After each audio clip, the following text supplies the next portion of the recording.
What is up, guys? Private Eye Russ here, and welcome to another episode of the Private Eye Russ Show. I am your host, owner, operator, full-service private investigation and consulting firm, criminal defense investigations, litigation support investigations, corporate theft investigations, one-on-one personal development coaching. Reach out to me. There will links in the description below, website, contact page. Join the Discord as well, too. Please, while you're here, like, subscribe, share, and get in the comment section and discuss what you just saw in the video. I'm open to all types of discussions and even make some suggestions. I am working on some videos. I did record some videos about some corporate theft investigations, but I didn't like the way they came out. All right, and so those are longer form videos, and so if I'm not satisfied with them, I'm going to do them over, guys. I'm sorry. I don't want to put out sloppy work. Some of my earlier videos, maybe I'll react to some of those. Some of those are pretty bad, but you know, whatever. All right, so fair use. We're going to be reacting to this video. I guess there's a Operation New Beginnings crackdown on prostitution in Arizona. Okay, let's see. Fair use. Prosecutors and even a university team up to fight prostitution. Well, in this case, it's called Operation New Beginnings, a massive joint effort to curtail crime here in Phoenix. Tonight, we're hearing directly from Maricopa County Attorney Rachel Mitchell about this crackdown. Fox 10's Taylor Wirtz joins us now with more on this. Taylor. Yeah, guys, County Attorney Rachel Mitchell says that the area known as the Blade in Phoenix along 27th Avenue between Indian School Road and Northern is gaining national recognition even for prostitution, and people living and working in that area. Okay, so obviously that's one of the local tracks. A track, for some of you who don't know, when it comes to street terminology and slang, is the I guess the marching area or the marketing area for street sex workers to walk up and down to solicit clients, and that's where guys will go if they're looking for a sex worker. Guys who live in the areas will know where the track is. It's pretty obvious, and you can tell just because a woman will be walking with the flow of traffic, not against the flow of traffic, and they'll be constantly looking back to see who's checking them out or who's going to pull up. And I remember one time I was riding my motorcycle, and I was doing a vlog on my motorcycle, and up ahead of me there was a woman scantily clad, and you can always tell because they almost got this marching, either they're marching really fast or they're walking really slow and leisurely, and they keep looking back. If they're wearing sneakers, they'll walk fast. If they're in heels, they're going to be slowly walking and constantly keep looking back. And this dude in a bright yellow Hummer just pulls up and then swerves into the first driveway and just stops right there. She walks up, gets in, and it was really obvious. I might actually still have that video somewhere. It was really, really obvious, but you can see this going on. And so the track is. And there are tracks everywhere in every single city, every single state. There is a track somewhere, whether you know about it or not. And if you live there, it's probably pretty bad. But all right, we're going to hear more about this, and we're going to discuss what the likely outcome of this will be. Areas say it has to stop. Dozens arrested in a prostitution crackdown, and officials say it's far from over. This is just one step in that process. Maricopa County Attorney Rachel Mitchell says Operation New Beginnings, a multi-agency effort involving GCU, Phoenix Police, the Maricopa County Sheriff's Office, and the County Attorney's Office, was long overdue. 27th Avenue is not just the main area in Phoenix, but it is actually gaining national recognition as one of the major tracks in the United States. Oh, you see that? I just said that, track. Okay, so obviously she's a prosecutor, so she understands the terminology. You see your boy Private Eye Russ putting you guys up on game. Look at that. And that needs to stop. She says the months-long operation, which saw dozens of arrests for misdemeanor prostitution in an area known as the Blade along 27th Avenue between Indian School Road and Northern, comes after years of complaints from neighbors and business owners, which include students on the nearby GCU campus. With that comes drugs, with that comes violence. And so you have people whose neighborhood is being destroyed, and they have been very vocal about it. Alfredo Gonzalez lives nearby. He sees that kind of activity daily. Drugs, prostitution, robberies, I can see prostitution on that street, on that street. See the prostitutes with their butts hanging out. Detectives also rescued an underage girl they believe was being trafficked. Mitchell says her office will review each case individually to determine whether someone is a victim needing help or a sex worker facing jail time. And if it's a situation where somebody needs to be held accountable, obviously we have jail as an option in a misdemeanor situation. Okay, let's go ahead and draw a distinction. All right, so there are people who are being trafficked by others, and there are people who are sex workers who are voluntarily selling their physical services for money. It's almost always in support of a drug habit, but not always. I've interviewed several people, like some of you guys know. I've got a lot of confidential informants. Some of them happen to be sex workers. Some of them are involved in all types of criminal activity. And those are the people I need to talk to get information, especially when I'm doing my searches for missing and exploited children. As some of you know, I volunteer some of my time as a private investigator to try to search for missing and exploited children to bring them back to their families or reunite them with their families in concert with local law enforcement. You know, we can't go vigilante, although we'd like to.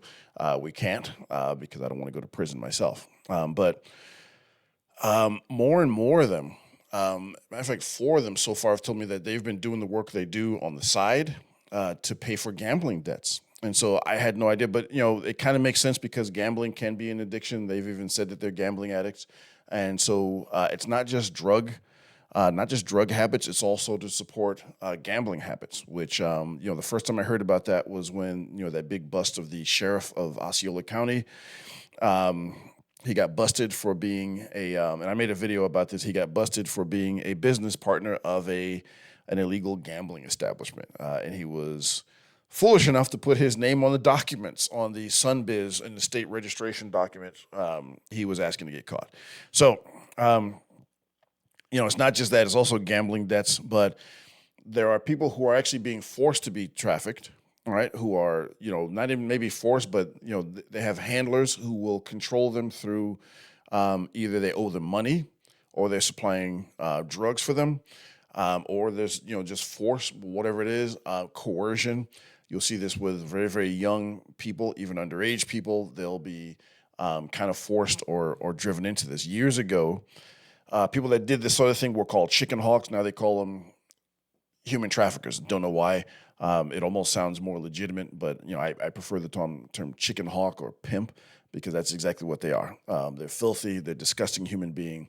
It's pretty much human slavery. And so what they'll do is they'll give these people, whether young or older or whatever it might be, they will get them addicted to drugs of some sort. Typically, it used to be crack was the main thing because it was cheaper. Now it's opioids because they're even cheaper. And the opioid addiction is apparently, if not the strongest, one of the strongest addictions known to man. And so they'll give them the first one for free. Then if they want more, they've got to go to work. And then you know what that means. And then they go down that dark path. And so, but I also know women that are working because that's what they want to do. I've actually talked to them and said, you know, can't you do something else? And a bunch of them have said the same thing. You know, I could, but where can I make this kind of money? You know, one high-end CI of mine, she's making a ton of money. She said, look, I can make $1,500 a day to $5,000 every single day cash. And she was like, look, I work 4 or 5 days a week. How many people make that kind of money? And okay, fair enough. You know, now are they all making that kind of money? No, you've got to be on the really, really upper end of looks and physicality, bone structure, all the rest of that stuff. The rest of them are not going to make that. And so I think sometimes people get into this work because they think they're going to make the same money that some of these really high-end women will make. You know, a lot of them were models, and maybe one day we'll go into how some of them get into this sort of work, but a lot of them were models, some runway models. And no, I don't consider Instagram models the same as a runway model. That's 2 different types of modeling. But some of the Instagram models, they're for sale also. Please excuse the noise. Obviously, it's my dog. One of them anyway.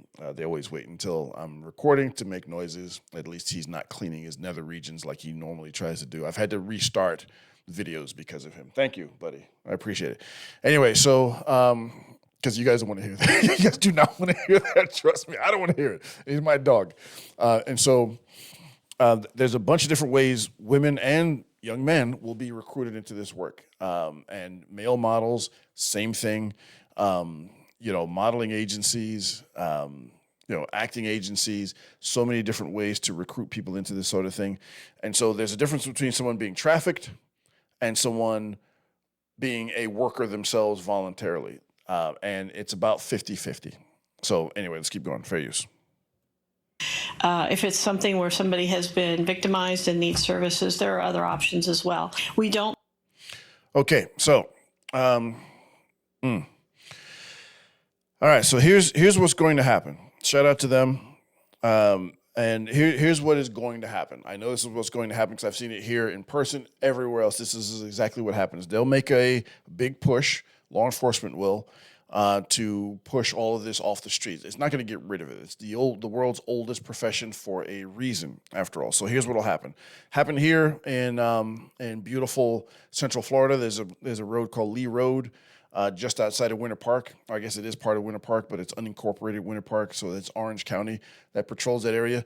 It was known, like, you didn't want to drive your family up and down there because you would, just be littered with sex workers marching up and down the street. So they did a big push. They're all off the street now, but here's what they do. They move off and, to the streets that are adjacent, the hotels and motels and all the rest of these things in the low rent apartment complexes.